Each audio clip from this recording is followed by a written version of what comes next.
Lawrence, are we good? Streaming.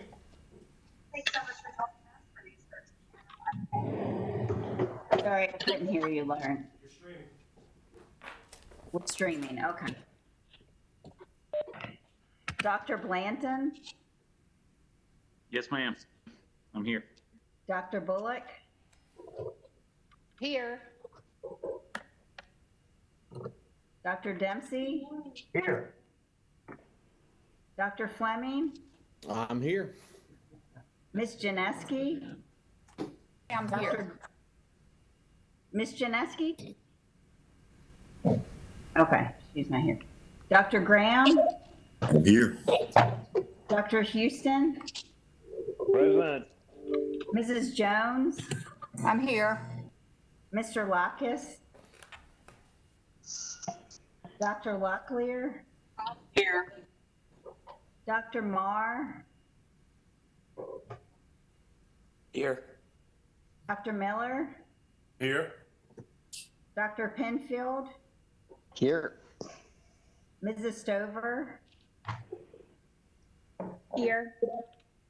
Dr. Weddington, Here. Dr. Wood, Here. Mr. Wallace.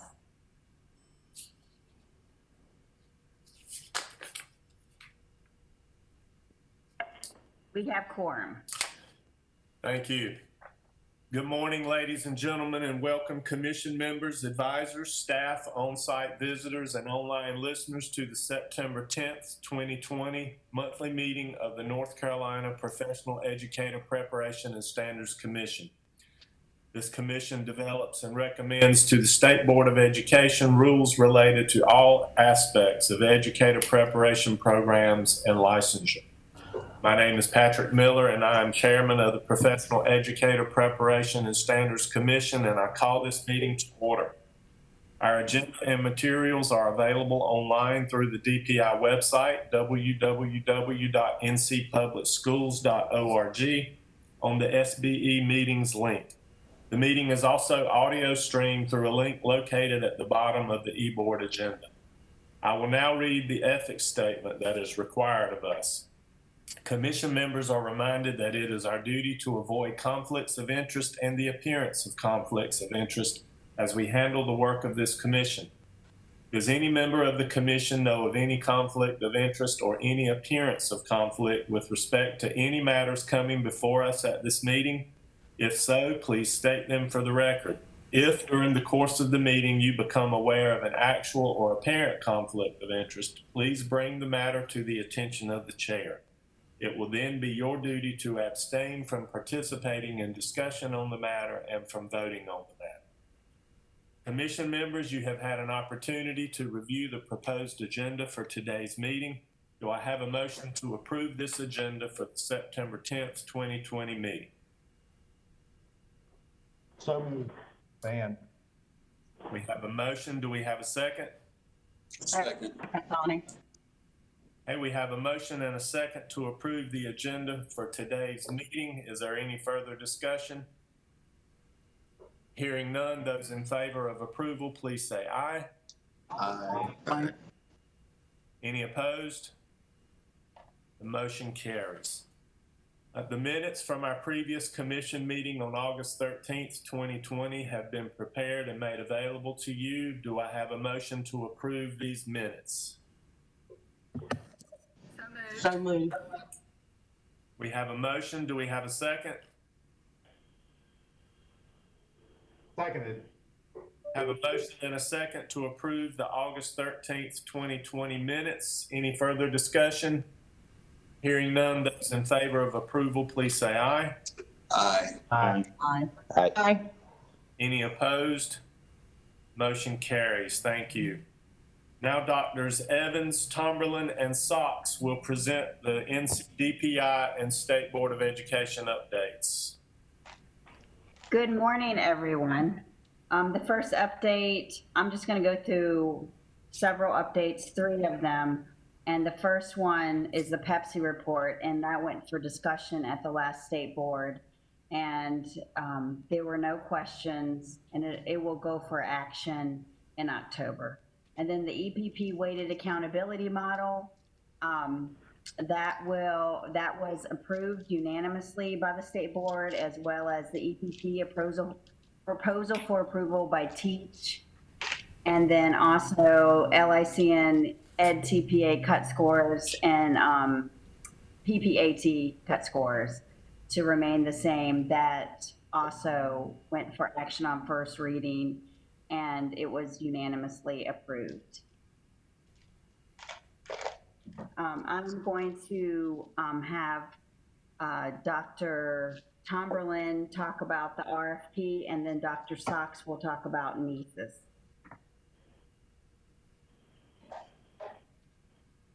Good morning, everyone. Kim, do we have a PowerPoint on this, or am I just not seeing it? Yes, and I'm going to share it. Okay.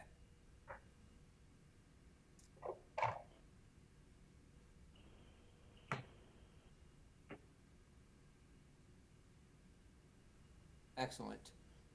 Since we have many new members, I just want to briefly describe what the Teacher Compensation and Advanced Teaching Roles program is. Initially, it started out as a grant to school districts to support changes in their school's infrastructure and organization to support what we call advanced teachers, teachers with demonstrated effectiveness in promoting student learning, to be able to interact with more students than he or she would be able to under normal conditions. So in other words, these advanced teachers would collaborate with regular classroom teachers, co-teaching, providing model instruction to the students, and they would be responsible for multiple classrooms of students, and with the idea that their effectiveness, they would help other teachers increase their effectiveness, and would increase student outcomes for all the students, and not just those that were assigned to them in for their classes. So that is currently funded at $1.5 million annually, and we provide 3-year grants from the state to these school districts to support changes in their organization to allow for this kind of increased exposure to students by highly effective teachers. So that's it in a nutshell. This PowerPoint, if you want to review it, has a lot more information about how that happens. So as I said before, this was initially a grant and a pilot program. The legislature, as of July, switched this over to a regular continuing program. And so school districts that receive this designation receive funding to support their programs, and they do get the benefit of class size waivers for their elementary schools in which these programs are implemented. So let me just walk through real quick. Cam, if you'll advance the slide.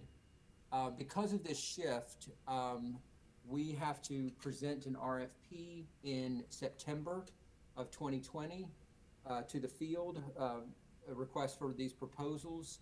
Local boards of education have to submit their proposals by October 15th, and then by December 15th, the State Board of Education will review these proposals and select LEAs to participate in the program. Next slide. So this is the purpose of the RFPs. I think I explained this before, but if you want to review that at your leisure, you are welcome to do so. Let's just continue down to Kim. Let's continue down to the end where what's going to happen in this new RFP. So, because we have existing programs that are funded under the pilot, this September represents a clean break from the pilot program. But what the board intends to do is to accept RFPs from any school that, district that wishes to participate. And we will review those proposals. So any district that was approved back in the 2016 round, their funding has ended, but they can still apply to be an advanced teaching role school district for the designation. The funding, however, will only be available in this round to those districts who are currently funded, either in the 2018 cohort or in this most recent 2020 cohort. And so the board decided they wanted to honor their 3-year commitments to those pilot programs. So those districts will resubmit their applications to the State Board of Education.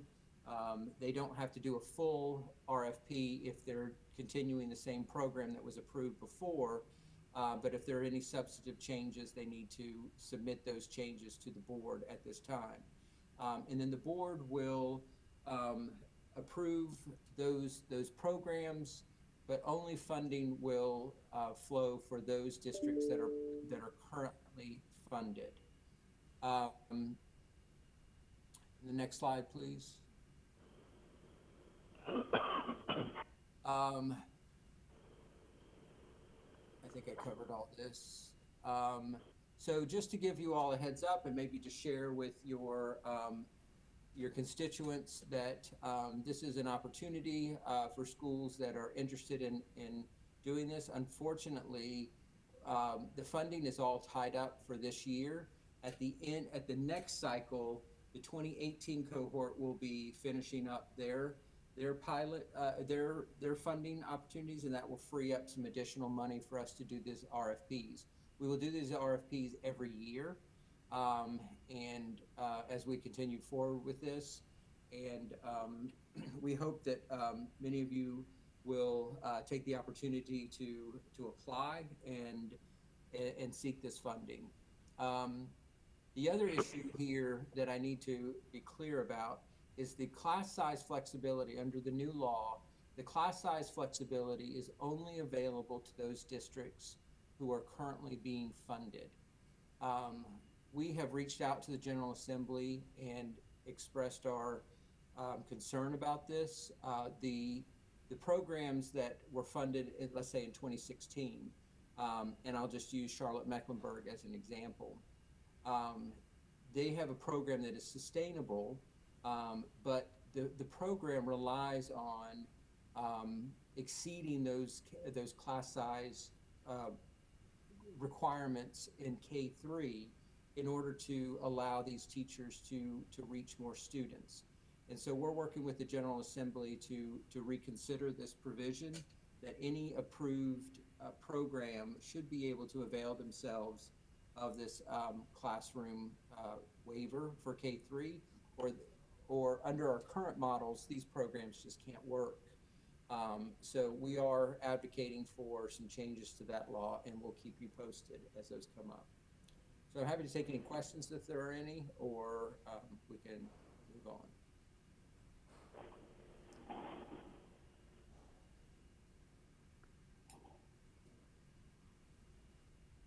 Any questions? All right, thanks, Dr. Tumblin.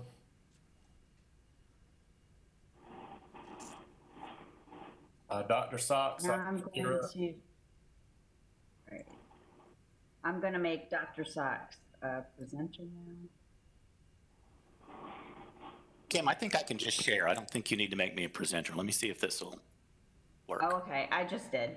Either way. All righty. If I am successful, you should be seeing a PowerPoint screen. It's Sneezes. We see it. All righty, excellent.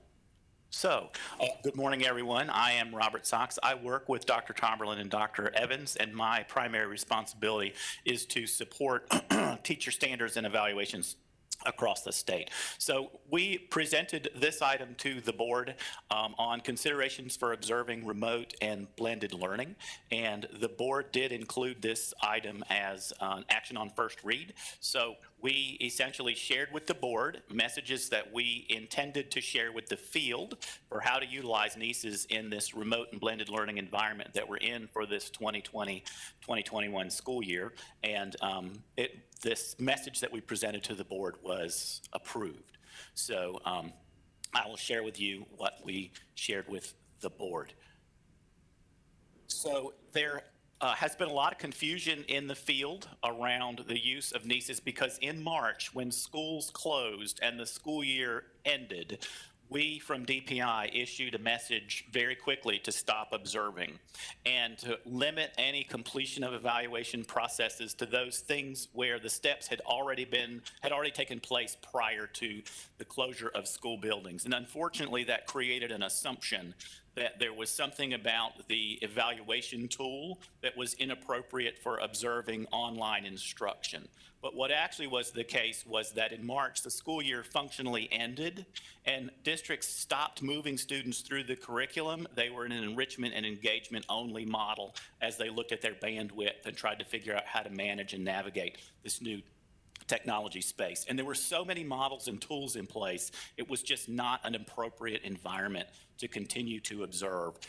Teachers literally needed a chance to get their feet back underneath them. So we issued information that said to stop, only complete those things that had been wrapped up prior to school closure. But it did lead to the assumption that we couldn't use the NISAS tool for observing and evaluating, which is not correct. The thing that was not valid for evaluating was actually the environment that was taking place from March to June. So now we're in a situation where teachers are moving forward with curriculum, they're moving forward with standards, instruction is taking place just under these new remote and blended models. So to help teachers and administrators really understand this, one of the key features of the information that we're sharing is to remind them that the evaluation instrument for supporting teacher practice really is dependent on observation and the supervisor having a chance to provide feedback to the teacher, but also to remember that the standards measure two kinds of practice, instructional practice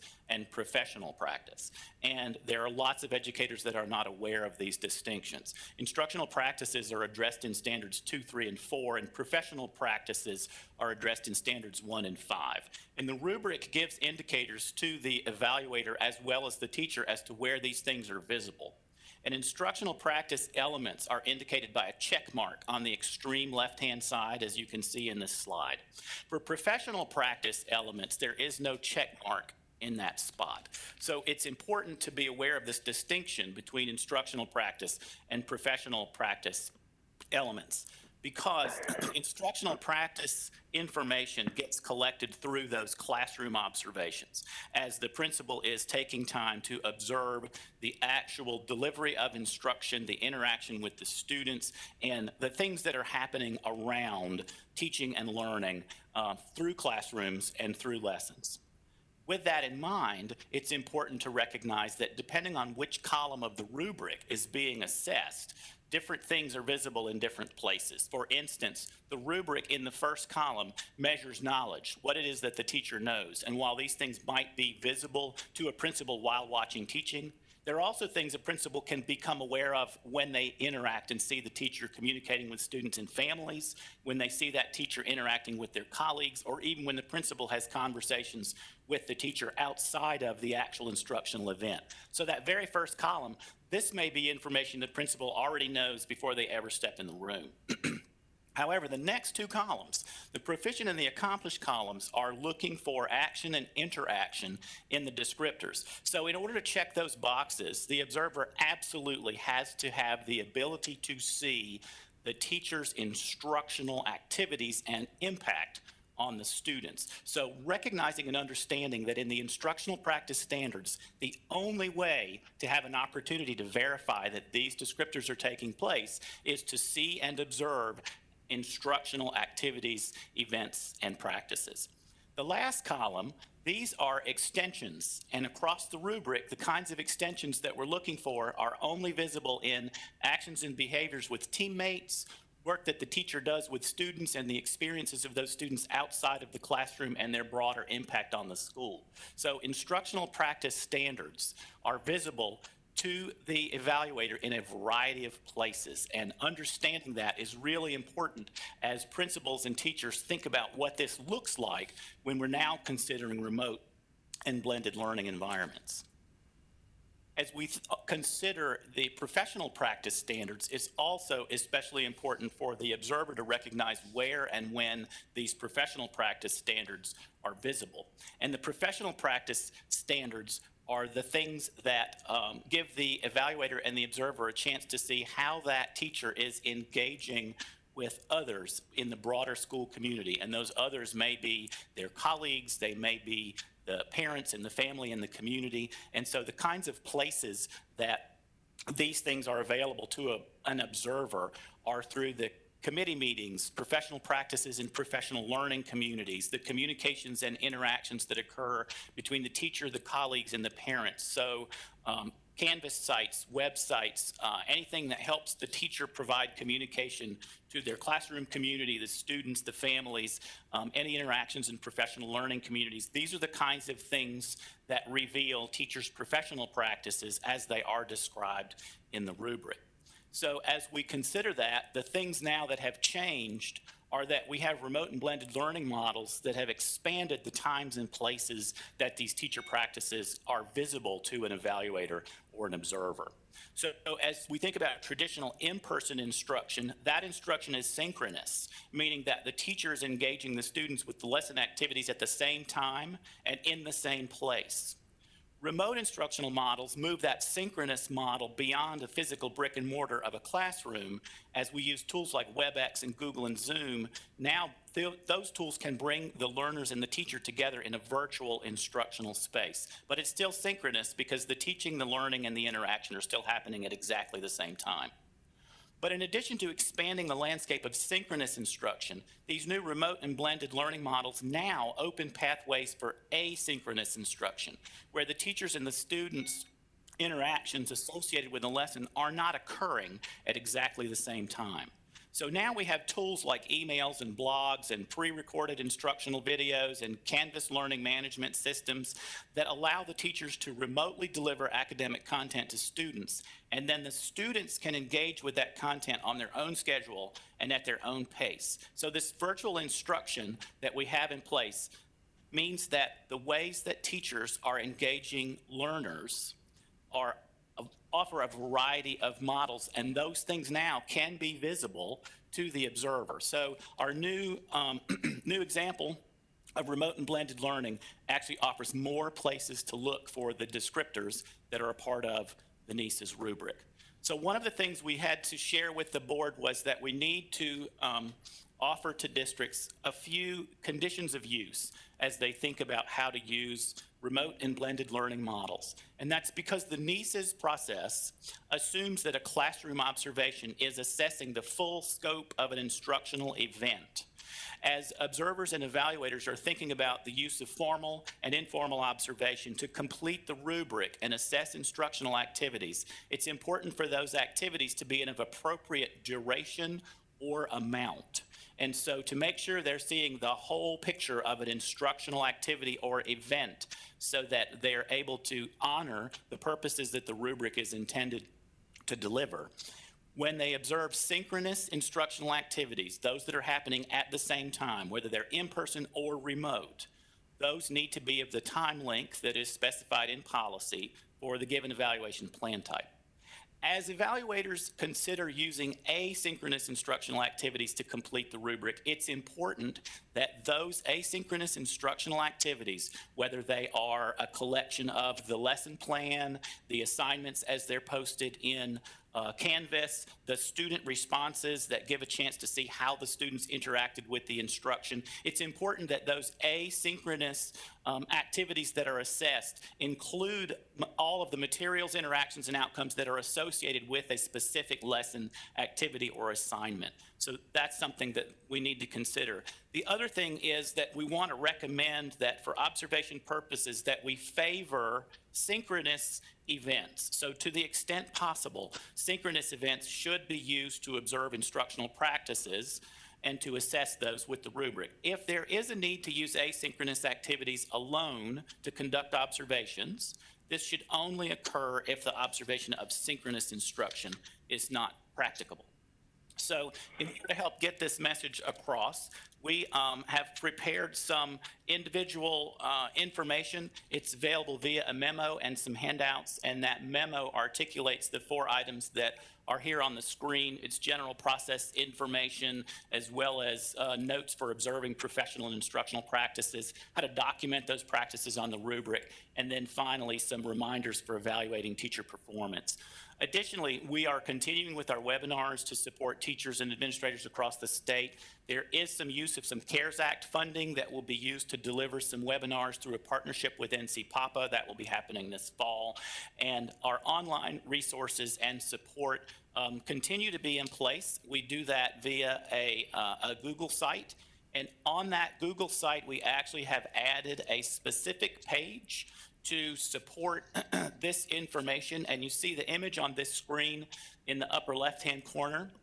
This is a snapshot of that page. And this item here that has the NISA's logo on it, this is actually a video. It's a modified version of the slides that you just saw. It's slightly expanded. It's intended to be appropriate for a school or a district just to play for teachers and administrators to offer this context. And then embedded around this on this same page are the items that are in that 4-item handout that we have available. And at this point, I'll open and see if there are questions that I can answer. And I also will drop the link, the direct link to this Google site into the chat bar so that if folks are interested in having that information, you'll have it available to you. So Kim, if you want to take the screen back, and I'll see if there are questions I can answer.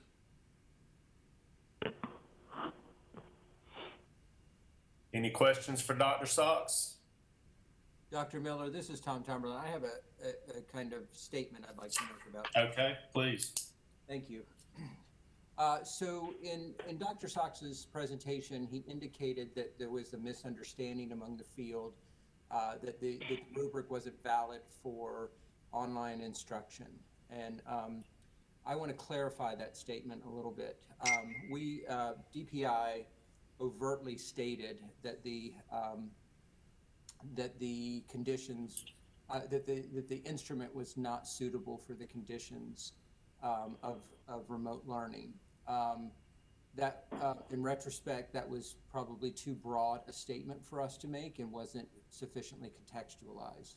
I've gotten lots of feedback from attorneys who represent school systems, as well as school system HR directors, about their concerns about this memo. So the memo, the concern is that memo could be used in a situation where you're observing instruction that's of not sufficient quality and you wish to put teachers on some kind of remediation plan to address those deficiencies. The fear is that the teacher will be able to present this memo and say, well, you can't really measure my performance because of this memo. So to that end, the department is working on some communication to the field that retracts that memo and clarifies the state's position on observing and evaluating teachers in a virtual setting. Now that we have the clear parameters of how one does that appropriately in the virtual setting, we feel like that should forestall any grievances from staff about potentially negative or immediate any efforts to remediate teacher performance. So I just wanted to put that out there that we are working on this. We will share that with folks as it becomes available. Okay. Any other questions? Hearing none, thank you, Drs. Evans, Tomberlin, and Socks for the updates. Next on the agenda, Ms. Lee O'Neill, our CTE Regional Coordinator for the Southeast Region, will discuss a policy amendment to CTED-004 focusing on the CTE limited local course option license that is found in the CTE licensure policies procedures manual. Ms. Good morning, everybody. Can you hear me okay? Yes, ma'am. All right, so on the screen, you see a revision that we are requesting to this CTE local course option limited license. When I presented revisions to this policy this past spring, I mistakenly left off associate degree and high school diploma as options for this license. Many CTE licenses are available at these additional academic levels, and so we need to make sure that this license is also available at these levels to give the field the flexibility they need in finding instructors for these approved local courses. This is all that will be added here. You see the additional text in red. So I'm asking your support this morning for adding these two academic levels as options for this license. And I'm happy to answer any questions that you have. Thank you. Any questions for Ms. O'Neill? Hearing none, do I have a motion to approve the policy amendment to CTED-004 to update the licenses for CTE limited local course option license to be sent to the state board for discussion in October 2020? So moved, Eric Fleming. Thank you, And Aaron. this, Glenda, Second. this is Glenda with a second. Thank you, Glenda. We have a motion and a second. Any further discussion? Hearing none, those in favor of approval, please say aye. Aye. Aye. Any opposed? Motion carries. Thank you, Ms. O'Neill. Thank you. Appreciate all of your and your support for North Carolina CTE. Yes, ma'am. Now, Dr. Tomberlin will discuss student teaching requirements as part of the clinical practice requirements for EPPs for the 2020-21 academic year. Dr. Tomberlin. Thank you, Dr. Miller. So this, I want to be very clear, this is not a policy recommendation, nor is it an information session in that I have clear data to provide to you at this time, but I do want to make this commission aware of some concerns that I've had from EPPs across the state, and see if this commission has advice on how we can ameliorate this situation. So it has been reported to us from some of our larger EPPs that they're having a very difficult time placing student teachers in this remote learning environment. Some of them reporting that as of now, they've got only half or less than half of their student teachers placed in an LEA. Understandably, under these conditions, LEAs are concerned about supporting student teaching in this environment and the additional burden it would create for some of their teachers who are struggling to provide high quality instruction under these conditions.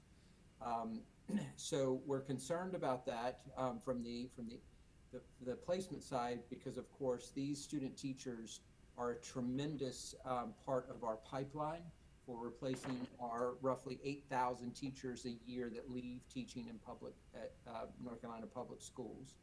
So I want to make this commission aware of this concern that I've been hearing, as well as an additional concern about EdTPA. So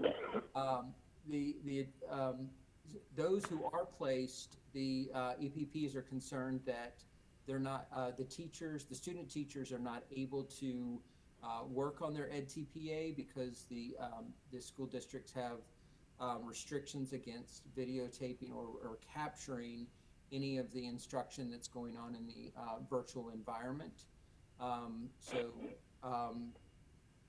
This is not really related to a FERPA issue, because taping in schools by student teachers for the purposes of EdTPA has been going on for a while. So I'm not seeing this as a FERPA issue as much as just the concern in these online environments of some kind of taping going on. This really hinders the EPP's ability to assist the student teacher in completing the EdTPA. that support by the EPPs is really crucial for these new teachers to be successful on that examination. So I wanted to raise this issue to this commission in the hopes of getting some discussion and dialogue started, because we have representation from both the EPPs and the school districts here. And how can DPI assist in addressing this issue and helping work through some of these problems that we're experiencing with student teaching? Tom, this is Glenda, and I know one of the things that CACTI is going to be working on, or maybe has already started working on, is the MOUs with the school districts and updating those. And I think that's going to be critical, because you're right. That's what I'm continuing to hear as well. In Cabarrus, we are placing and allowing our student teachers and giving them a little bit more access than we may have given them virtually prior to COVID, actually, just so that they can be successful. But we have very clear guidelines and parameters laid out, and we've gone through that with our universities that place student teachers, and everybody's good. But I do think that one of the keys statewide is for us to get this updated MOU where we're agreeing, the LEAs are agreeing with the EPPs on what that's going to look like, because this is new for everybody, and our old MOUs are pre-COVID, pre-doing everything virtual. And I think once we have this in place, that will be helpful. Not that it's going to fix everything, but it will be helpful. This is Andrew. Can I interrupt for just a second, Dr. Tomberlin? Sure.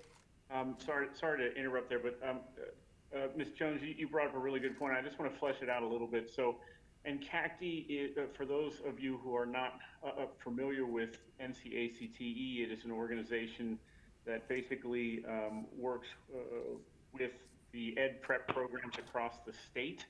DPI has been collaborating with a group of stakeholders in NCACTE to create not necessarily a standardized MOU per se, because as we all know, the MOUs have to be reviewed by the district lawyers and make sure that the legality and the uniqueness of each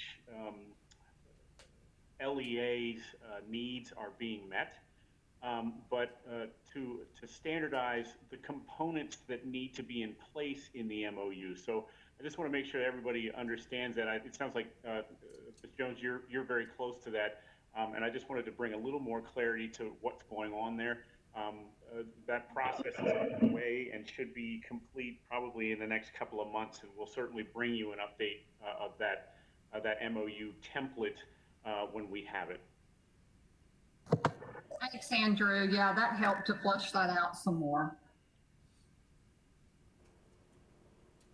This is Ann. I have a couple comments, Tom. One, I think it would be helpful for districts to know that EdTPA doesn't have to be done in any subject area with a whole group of students, meaning 25 or 30. There's a minimum number of students that have to be in the EdTPA performance-based assessment. I'm going to use the numbers between 4 and 6. So in terms of getting permission for a small group, that might be helpful as an overlay, instead of trying to get permission from 25 parents when someone's doing it in a remote, doing remote instruction. So I think if we could push out some information about getting permission would be from a smaller group. I think the videotaping or digital recording of the EdTPA in a remote instruction way is something that has been worked through by Scale at Stanford and by Pearson, and they have a whole virtual EdTPA document that is super helpful. So the digital recording happened in the other EdTPA when we were face-to-face. They were actually recording their students and had permission to have their students in the recordings. So I don't see this as any different in terms of permission, and I don't understand why that's a block. Who's that speaking? This is Ann Bullock. Thank you, Ann. Okay. So I don't understand the block when it's been allowed in a face-to-face classroom. And if we could, it may not be that you can get permission again from an entire class. So I think pushing that information out or helping to push that information out might be helpful. And I'd like some feedback on that from someone in the district, or maybe through the state superintendents, Patrick, on those comments. Mr. Chairman, this is Aaron Fleming. Go ahead, Aaron. Hey, I was just gonna say on Ann's comments there, and certainly, Patrick, you may have something to add to this, but so, we've always done kind of, you had to opt out for recording, like when teachers did their national boards or, well, I guess, student teachers, whatever it may be, there was always kind of an opt out when it came to video recording, but our lawyers, which I'm sure get paid enough to think about all this stuff, but they felt like this was different enough. This whole remote learning during COVID was different enough to where we needed to do something separate for when it comes to recording. We use Google Meet, Zoom, of course. And so, what does that look like? And they advised us to do something separate. As far as student teaching again and doing whatever, all the discussion we've had here, I think this is just Harnett County and maybe the state or all the school board attorneys, they have their own association. This may be something they can bounce around each other. I could see where we would still require that from every kid, just because I think we can argue remote learning is probably here to stay, right? But it's still different enough because we're in the pandemic that it probably would be something we would need every kid or every parent, I should say, to authorize. Hey, Aaron, can I just say something back to that? Thanks for those comments. So my comments are, I agree that you would need it from every parent, which is what should be happening now, even in face-to-face, right? But it doesn't have to be 25. So I think it's still doable, right? If you have to just get a small group of parents to sign and help, then it would be a different burden, less of a burden than trying to get the whole class. No, yeah, for that select group, I agree. I would say if it's a whole class type of situation, we have to be careful because we don't want the kid who didn't sign it to be recorded or, archived on Google Meet or whatever it may be. Right, and it shouldn't be, they shouldn't be in it even in face-to-face, right, for EdTPA. Those parameters should already be in place and are right. That's true. Yes. So I don't see the difference in something you would still need. The permission might say something different because it is remote, but it still should be parental permission for minors. Tom, this is Wesley. How much of concern are you really hearing from universities? I mean, is it overall across the state, or is it just a handful of districts not, with issues, or can you elaborate a little bit more on that? Sure. So I don't have, again, I don't have data from a survey across all EPPs. I think Dr. Seiberg worked with one professor to get some data. Andrew, do you have any sense of the scope of this issue?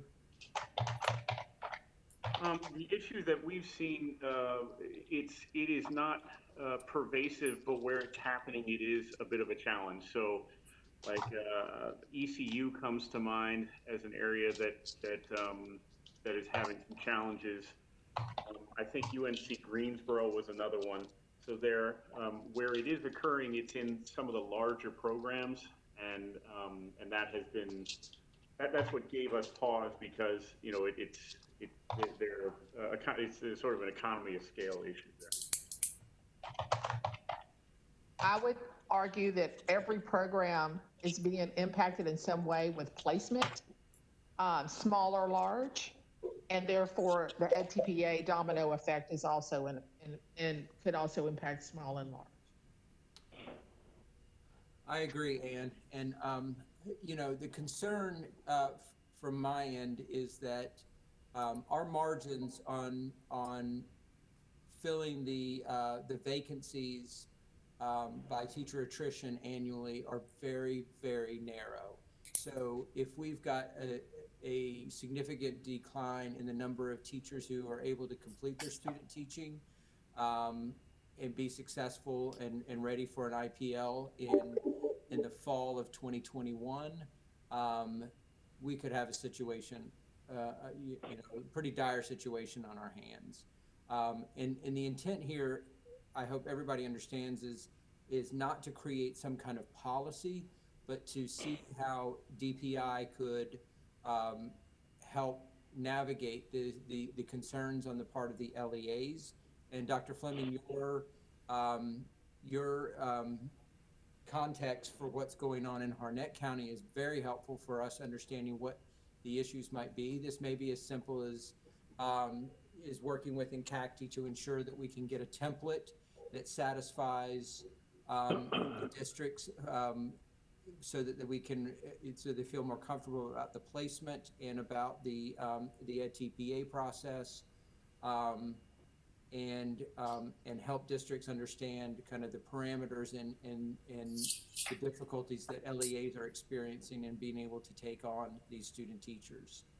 Absolutely, and as much, and I know, public, private institutions, the private EPPs, I know it's difficult for everybody to have a common MOU. I've got 2 or 3 sitting in my inbox right now, DocuSign and some others that are waiting for us to sign, but we're sending each individual one, to the attorneys. And I know they'll never probably be a common one, but man, if we could get close to it, it would make life easier. Aaron, I want to say I am all for a common MOU.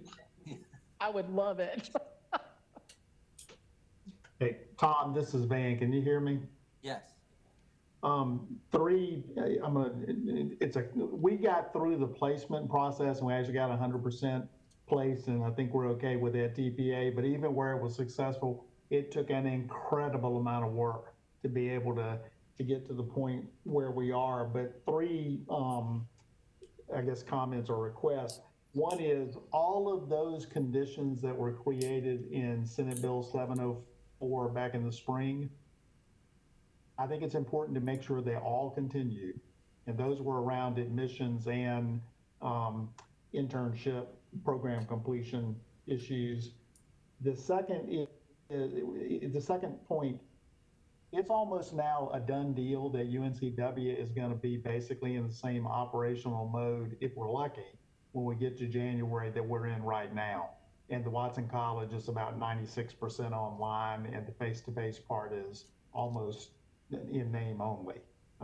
There's not a lot of face-to-face interaction, and of course we're coordinating that with multiple districts. The third item is anything that we can do to get these stipulations that affect APPs out of legislation back into policy. The amount of energy and worry and anxiety that is now happening, multiple semesters in a row. And for UNCW, keep in mind, we lived through this with Florence. I know there were other districts that had EPPs and districts that had the same challenges with Florence, but this repeated going back to the General Assembly, it really is creating some headaches. Yeah, thanks for that, Dr. Dempsey. I do want to say to your point about getting things out of legislation or statute and back into policy, that is going to be a particular challenge because the State Board of Education is now subject to administrative rules for all their policies.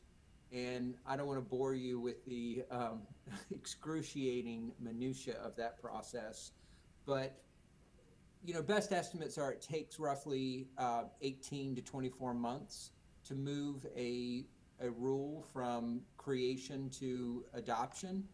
And so I know it sounds counterintuitive, but we're in a situation now where statute may be the more nimble place if there are conditions that we want changed in regard to our policies related to public education. I appreciate that. You know, excuse me, this is Sam Houston. It takes 24 months or more to get caught with penalty. We need to do what's right in our schools and in our districts and let them catch us later. They're done it. Don't talk to me about anything else.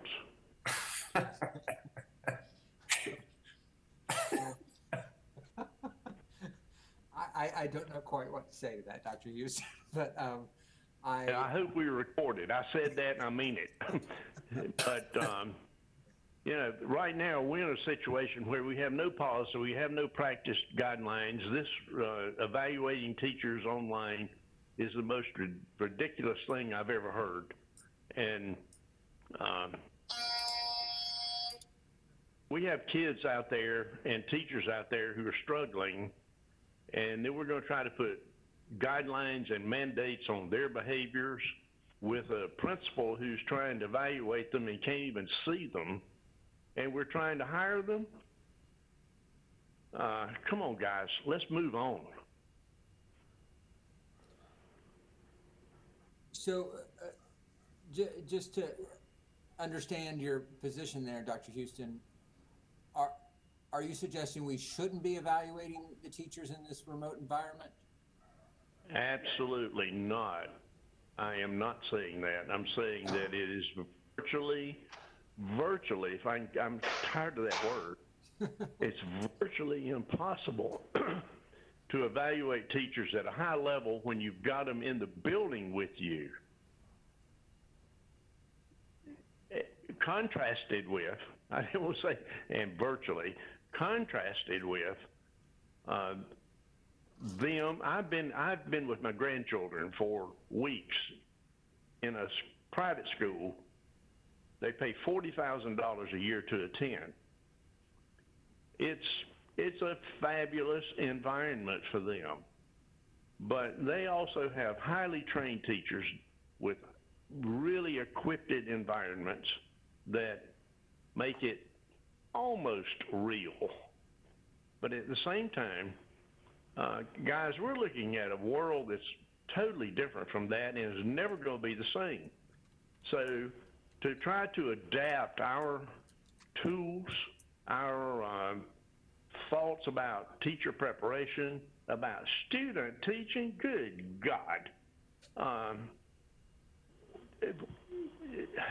As a commission, if we've ever had an opportunity to make a difference and say something new about what we should be doing now and into the future, it's now.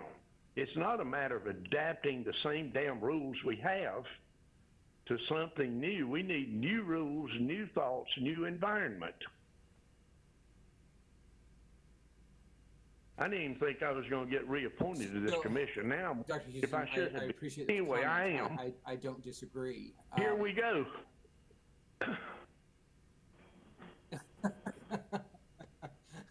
No, I mean, I think your frustration with the evaluation process in the state, you know, irrespective of the pandemic, is good. A reasonable observation. I don't know how to respond to that, because that kind of change would require enormous work and support and could potentially take years to effect. I don't know how we adapt it as nimbly as what you're suggesting, given the environment. I'm not talking about nimbly. I'm talking about student teachers. I'm talking about replenishing our teacher needs, 8,000 a year, when we were doing it in an antiquated environment. Now, how are you going to do it now? So I would challenge this commission to get off of revising what is to designing something new. And I am not going to say another word today. Tom, I'll say this on Sam's behalf because I totally agree, and I don't mean to be as sarcastic as this is going to sound. It has become easier for a program, TEACH, which we don't, from my point of view, know virtually nothing about. It is easier to get an entire provider approved than it is to give the agility that programs that are standing programs need to make decisions in real time. And Tom, I totally understand what you just said, but I've got parents calling, families calling, interns calling. And at a moment where we're trying to recruit every person into the profession we can, I repeatedly have to tell people, I'm sorry, I can't answer that question. And I know this is going to be a Herculean lift, but I mean, to Sam's point, if I or we as a commission can do something to create that, we got to have that kind of flexibility in the world we live in with the teaching profession. I'm not saying reduce the standards and make it easier. I'm just saying we got to be able to make decisions in real time. I'm losing students at UNCW. So, At last comment, we go remote. Are we providing teachers who are providing that remote instruction with all of the powerful equipment to do that? The online instruction, the web that they need. So it's beyond what if. It's what do we do now, because that's what probably we're going to be doing well into the future. I said I was through. Now I promise you I'm through. So I don't disagree with the sentiments expressed here. I think COVID-19 has the effect of a great kind of uniform disruptor across public education in North Carolina as well as the country.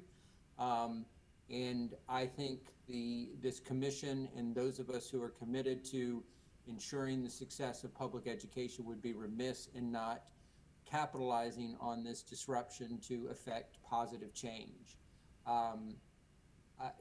Chairman Miller, I don't know what to say other than I am willing to participate in any subcommittee you might appoint to addressing this issue. And it sounds like we have some folks that might be willing participants in such a committee. All right. Well, we will give that some thought and let everybody know what the ultimate decision is about working on those issues that were raised as we move forward. Chairman Miller, this is Randy Penfield. May I make a comment following up on a prior one? Absolutely. So everyone, I'm from UNC Greensboro, and I wanted to add a slightly different view on this. We've actually had, our partner districts are very willing to partner with us. Part of the complication we're running into are the teachers, just overwhelmed within the context and not willing to take on additional burden under the current conditions. So first, I just wanted to clarify that our districts are very willing to partner with us. And there is this additional level of complication that I feel hasn't yet been surfaced on this call. Okay. Thank you. This is Tom. I'd like to respond to that. If I could get Dr. Evans to make a note in her minutes that one of the things DPI can assist with in this regard is some research looking at the effectiveness of teachers across time. If they accept a student teacher, does that have impact on their growth and their student outcomes as compared to what they did without a student teacher? I think that would be very helpful to the field. I think teachers are afraid that their own performance may suffer, or schools may be afraid that their student outcomes may suffer as a result of taking on these responsibilities. So one of the things that we could do to help allay those concerns is to really have a research-based approach to what are the effects of student teachers in schools and do they contribute or detract from or have no effect on the student outcomes for those schools? I swore I wasn't going to say anything. That's research based on a different environment. We don't have current research on what is the reality, and we're going to have to do some of the best we can stuff for right now and research it later. We know there's going to be a regression. I hope we find that student teachers, periodly, in the classroom make a difference. If we don't, we're in big damn trouble. So, you know, we've got to quit thinking about research that was, you know, 1800s to date, and look at a new world and a new environment. If this commission can make a difference in pushing that issue, I think it's our challenge to do it. If we don't do it, in 2 years, thank God I'll be off again. Dr. Tomberlin, this is Maureen. Hi. If I could just add something really quick to your last comment. I had a student teacher last semester, and I was teaching Earth and Environmental Science, and they had originally wanted to place her with me for biology, and our school district, my principal, and myself all were very hesitant to do that because biology is one of the tests that is used to determine school growth. Yeah. And if we didn't do well in our biology, that was going to hurt our school on our grade. And so I think your concern with teachers and districts and principals being concerned about having a student teacher come in and how that would affect the mentor teacher's effectiveness is definitely a big concern, especially in those EOC classes or the EOG classes, because, you know, teachers, we are closely tied to whether we are green, blue, or red. And teachers that have student teachers coming in to work with them usually end up being a blue teacher because those are the teachers that are most effective in the classroom. But there's a big concern for teachers when they have a student teacher come in, that if that student teacher starts to teach things incorrectly and now the mentor teacher is trying to go back and reteach and address misconceptions, and are the students understanding what the mentor teacher is doing when the student teacher taught it incorrectly the first time? That's a huge concern. The other thing too, I think, is this is partially going to be how we maybe sell it to the LEAs. So, you know, we do have a lot of teachers in our schools that are doing a very effective job of doing the online, remote, and blended learning environment instruction. And they are doing a really fantastic job of making videos and reaching their kids. And I think that they would be willing to work with the student teacher, but I think the important thing is we sell it to the LEAs as the student teachers we have in these preparation programs right now are going to be in a situation where they're probably going to have to teach remotely and teach virtually. So it's really important that in their preparation program, we're giving them that experience and that exposure so that they have experience with that. And then also, you know, these kids that are in college right now are tech natives. So they can actually be a benefit to LEAs because they maybe know some of the different programs or applications or web tools that a mentor teacher who has been in the classroom a lot longer and hasn't experienced those maybe doesn't know about. So I think part of it could also be us selling the student teachers as a benefit to a teacher in a virtual environment, but then also focusing on the importance of making sure that we're doing everything we need to do to properly train them to walk into classrooms. Thank you, Ms. Stover. I think that's an excellent idea in terms of, you know, allaying some of the concerns. Is if we could advertise these teachers as potential support for online learning environments and virtual environments, that may be a way to kind of change the perception of taking on a student teacher, especially in this environment. One of the things I'm wondering, since this is remote, and is it possible that LEAs could construct a scenario where there are several cooperating teachers, so maybe the burden is not as great on one? I don't know fully the rules from the EPP side about student-teacher, mentor-teacher connections.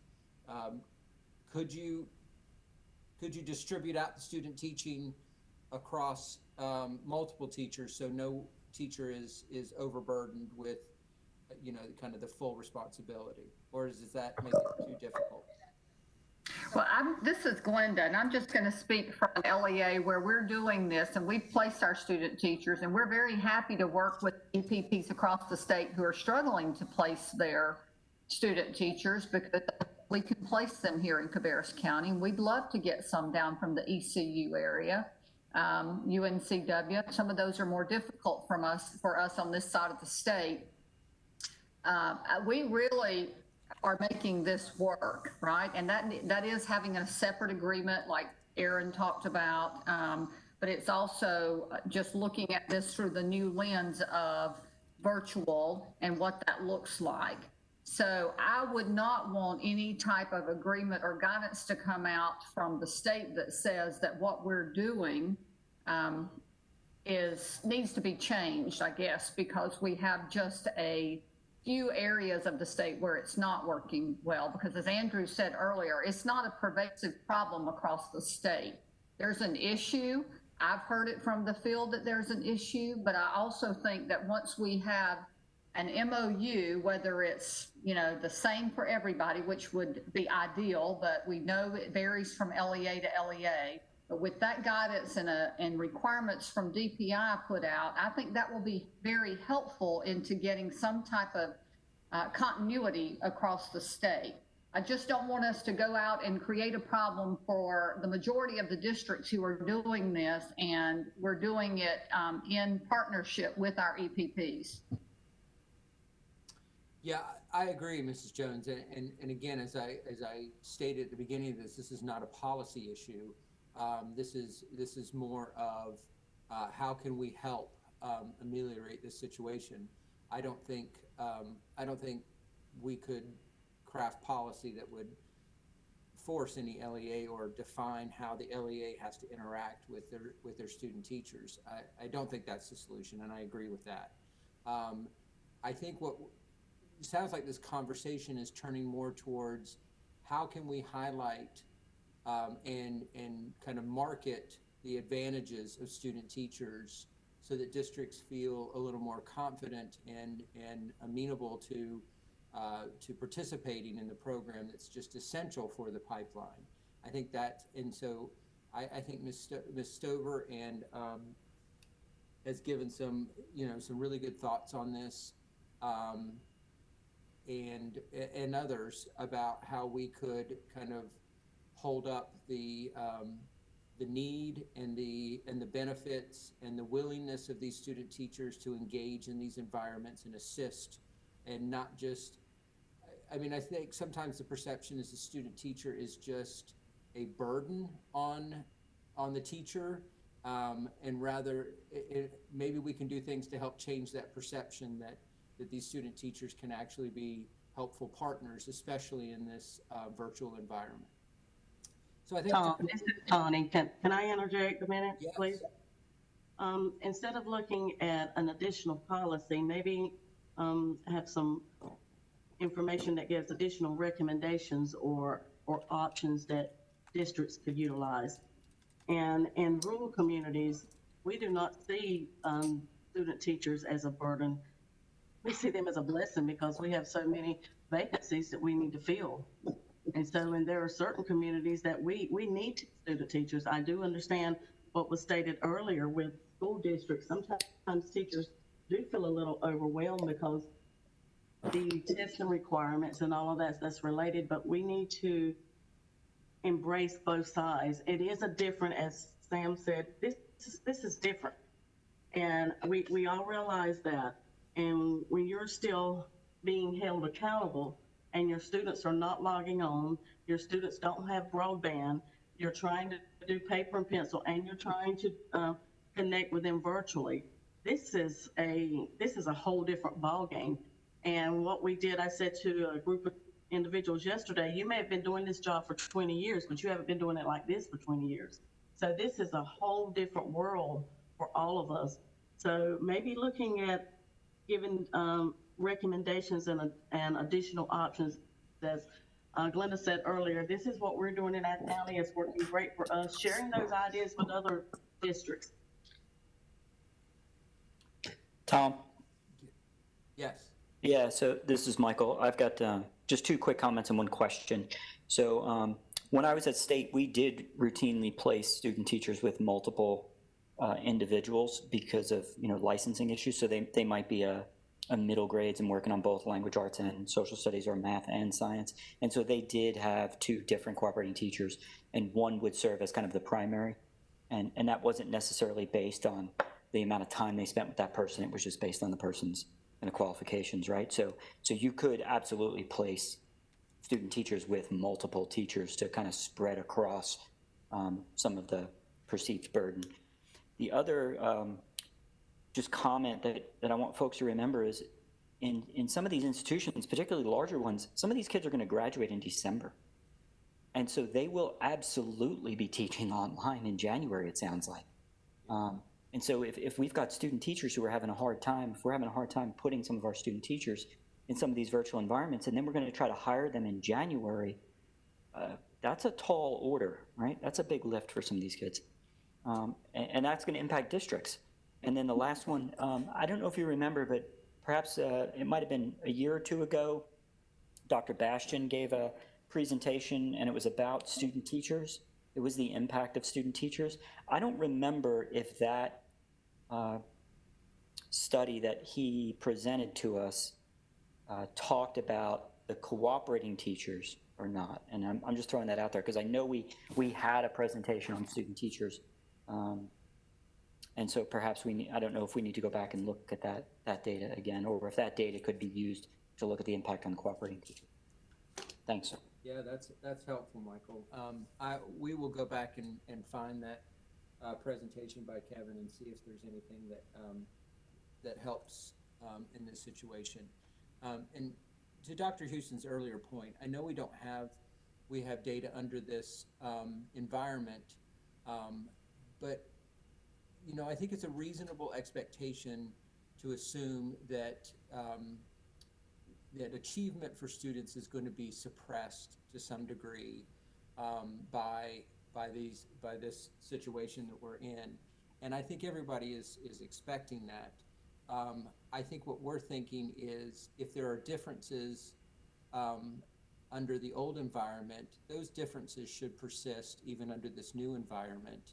Though the levels overall may be lower, you should still see some differences across different contexts is the way I would think about this. So using what was to kind of predict what could happen or probably will happen in this new environment.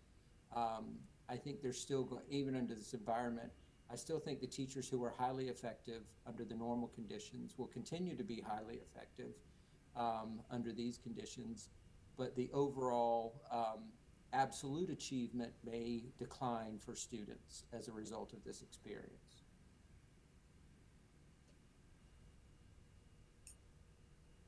I'll tell you another thing that we're seeing, at least here in Green, Tom, to piggyback on your point, is that parents are doing their kids' work.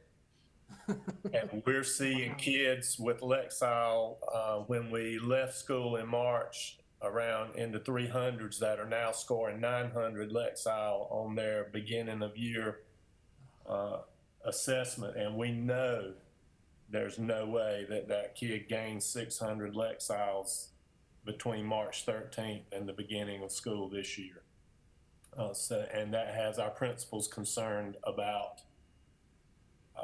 how is that going to affect EVOS at the end of the year. So I was standing right near the cliff, Dr. Miller, and you just gave me a little nudge. So. I'm sorry, but that is, we gave BOG, and that was in a secure environment, and everybody came in, and we spaced them out in the gym and gate. So we're confident in BOG, but the iReady assessments and some of the others are able to be completed at home, and we are 100% certain that parents in some cases are assisting their kids with those. Well, I can't say I wouldn't if I had the time. This is Ann Bullock. I wanted to make a couple comments. So Patrick, first of all, I want to say I hope parents will back off from doing students' work so we can help, so teachers can help them. That's a tough problem. I was wondering, I wanted to make a comment about, I was wondering that we've heard some great ideas and things school districts were doing and people that are representative of school districts here.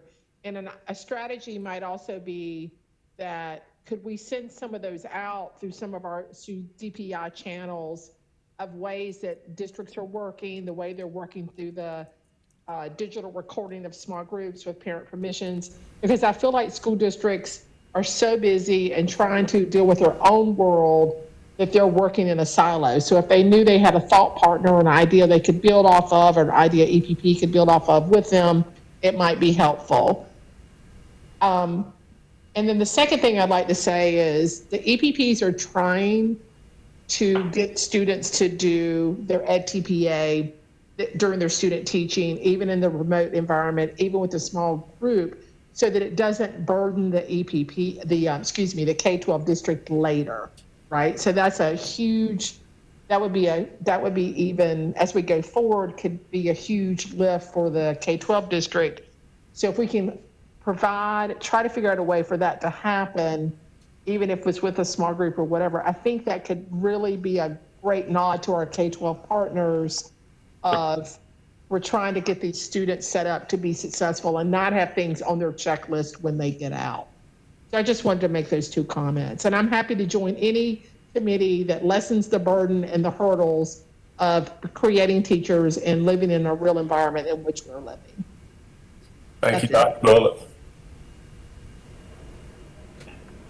Anyone? Go ahead. Well, I was going to say, I'll echo Ann's point. We really pushed completion of EdTPA at UNCW. One, we prefer they exit the program successfully with EdTPA. But even if they don't, they will have been through the professional development. They will have been through the experience, and we pay for the first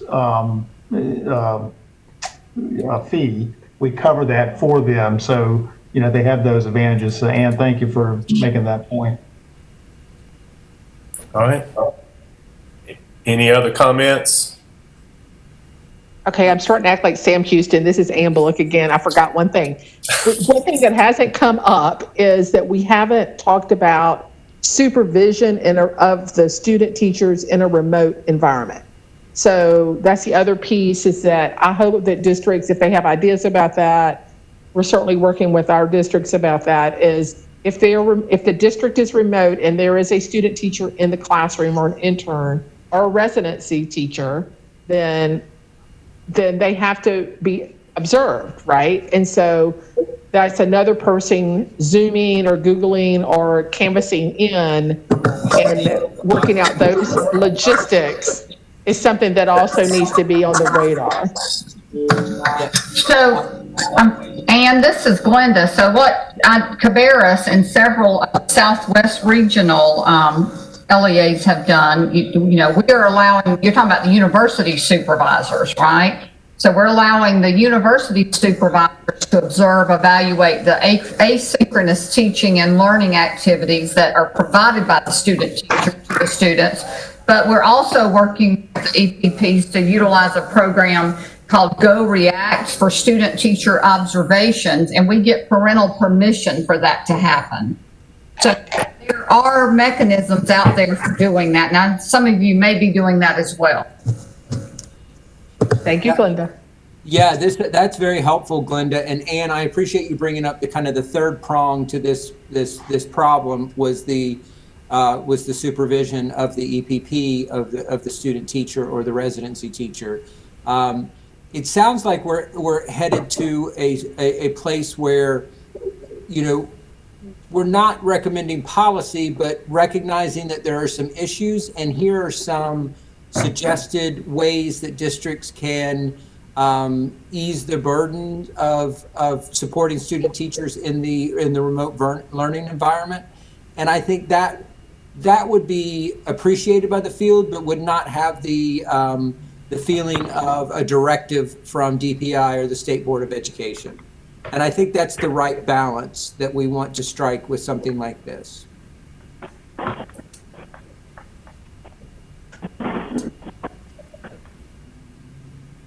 Okay, other comments before we move on?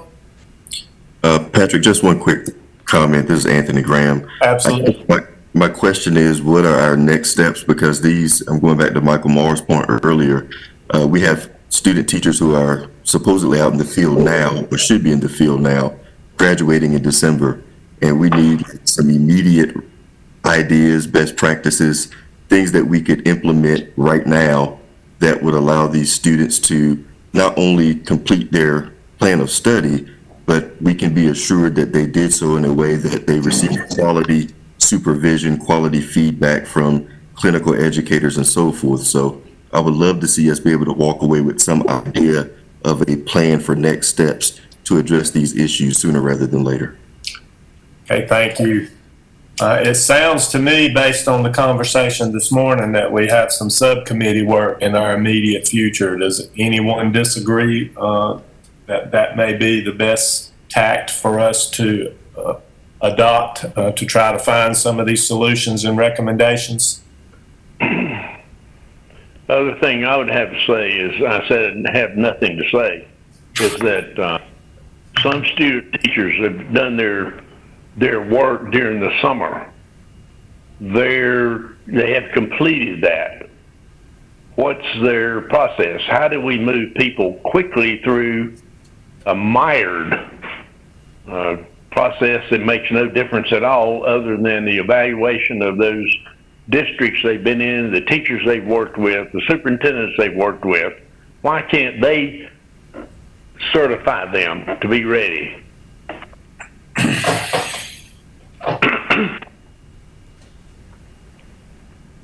Comments?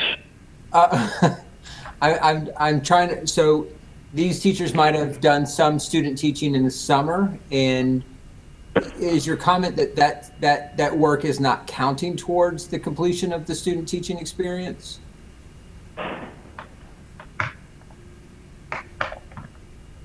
Tell me more. Oh, I'm sorry, I'm asking the question.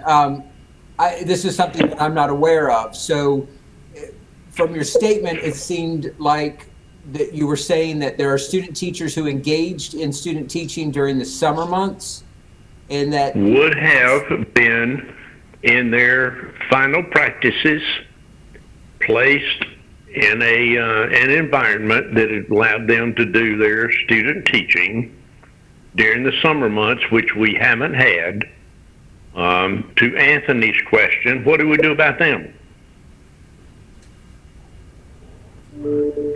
Well, if I'm understanding you correctly, you're saying that service is not counting towards completing their student teaching requirement? Because if it, I mean, I don't know that it doesn't. And I don't even know if it completed the teaching requirements of those that were already in place. So tell me how you get those kids into a school certified, possibly.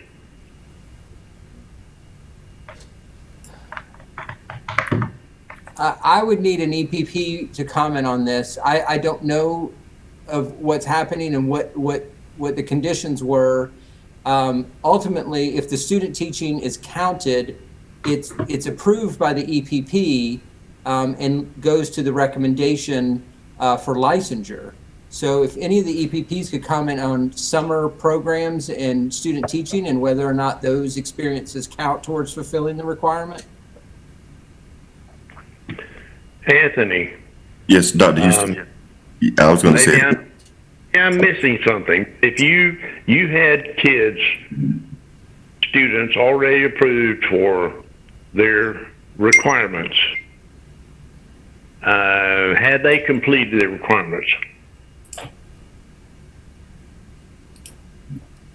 Yeah, when I was at North Carolina A&T and even now at Winston-Salem State University, we did not and have not allowed our students to do their student teaching during the summer, generally because there are not a lot of year-round schools that are in our geographic vicinity that would allow for such. Now, if we had some year-round schools in the vicinity where we could allow our student teachers to do those experiences during the summer, then we would allow it, I believe, and would count it.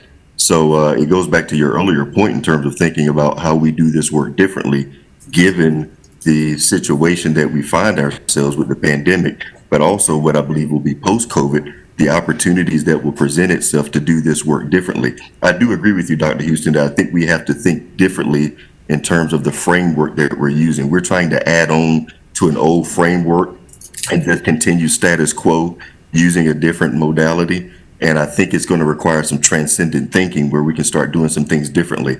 I love what I heard Glenda say earlier in terms of her county saying, her school district saying, hey, we would love to have some student teachers from UNC Wilmington or ECU.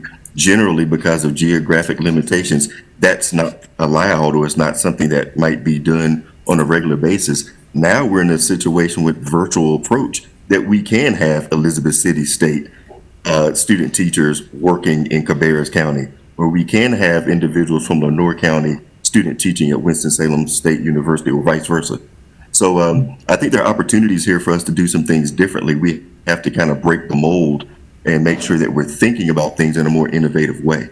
Anthony, just to take what you just said, I totally agree with that. Back to the conversation, the part of the conversation about statute. Statute prescribes an internship as 16 weeks. And so the challenge we have is how to complete an internship according to the statute, unless the summer is either the beginning of a fall internship or the end of a spring internship. And Tom, I appreciate everything you said about what this would mean for the policy implications, but we see some awfully creative, writing by the General Assembly. Surely they can write something that gives the EPPs flexibility for more than one semester at a time around defining an internship. Van, is that you? Yes. What's the statute that says about region? It doesn't say region, it defines the amount of time. Did you say region or region? Okay. Right, Dr. Houston, there are no geographic restrictions on student teaching in statute or in policy.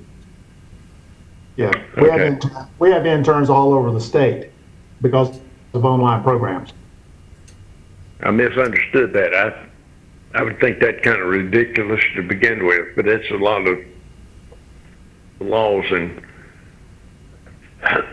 statutes that we have. Yeah, I would totally agree.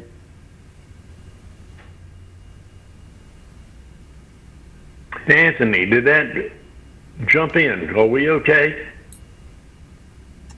I believe we're okay. I think I heard Chair Miller say that there will likely be a subcommittee that will articulate or will work to articulate some best practice that EPPs and K-12s can leverage as we think through the challenge of our student teachers and the classroom teachers, perhaps having some trepidation about working with our student teachers during the virtual experience. And I do want to say this on the record, Ms. Stover, thank you for articulating your perspective.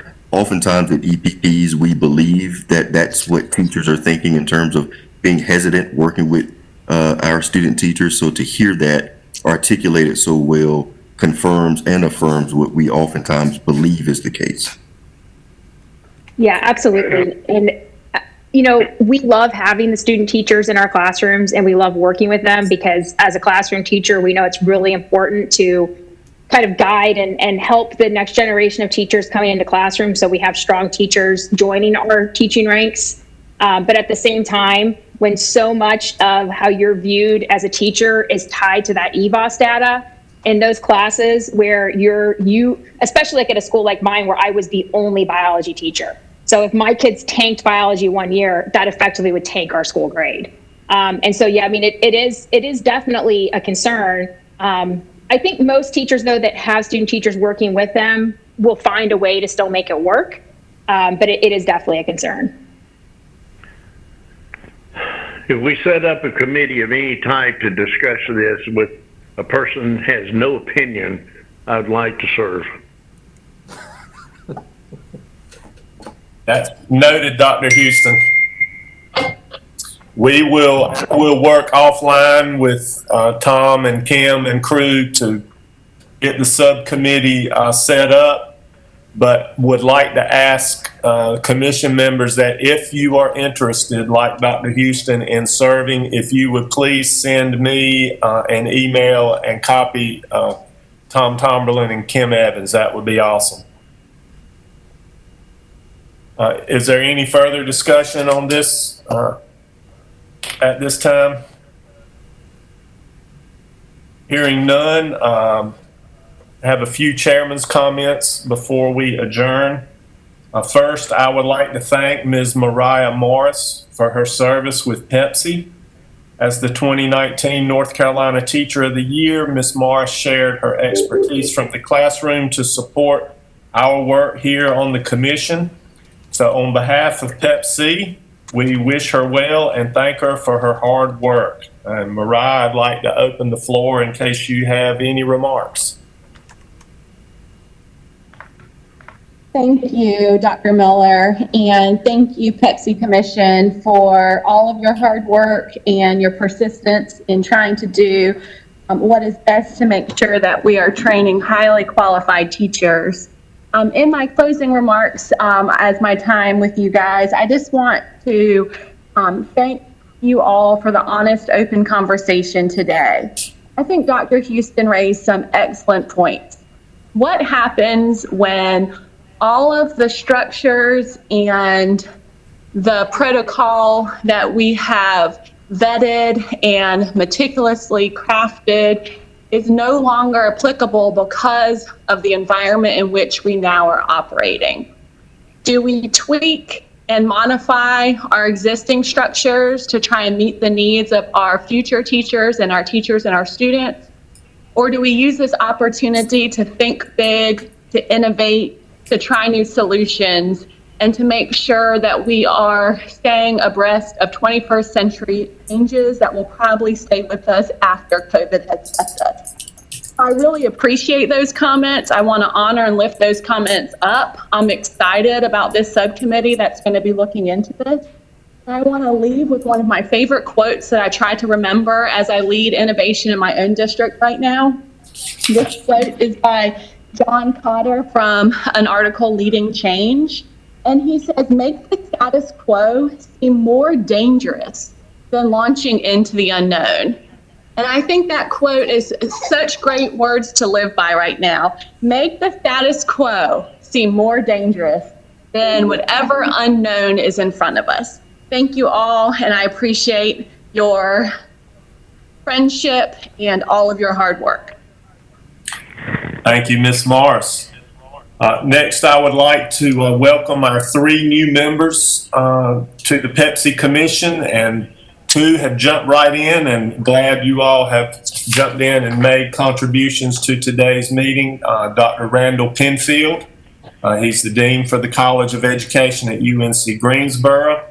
We welcome Dr. Christopher Blanton, the Principal of Watauga High School in Watauga County Schools, and Ms. Maureen Stover, the 2020 North Carolina Teacher of the Year. So welcome to those 3 new members. At this time, I'd like to thank commission members, advisors, and staff for your preparation for today's discussions. And I remind commission members that our next monthly meeting will be held on Thursday, October the 15th, beginning at 9 a.m. We've now completed our meeting, and unless there's additional business, I ask for a motion to adjourn. Motion to adjourn, Wesley Wood. Thank you. We have a motion. Do we have a second? Second, Connie. Thanks, Connie. We have a motion and a second to adjourn. Any further discussion? Hearing none, those in favor of adjournment, please say aye. Aye. And we are adjourned. Thank you.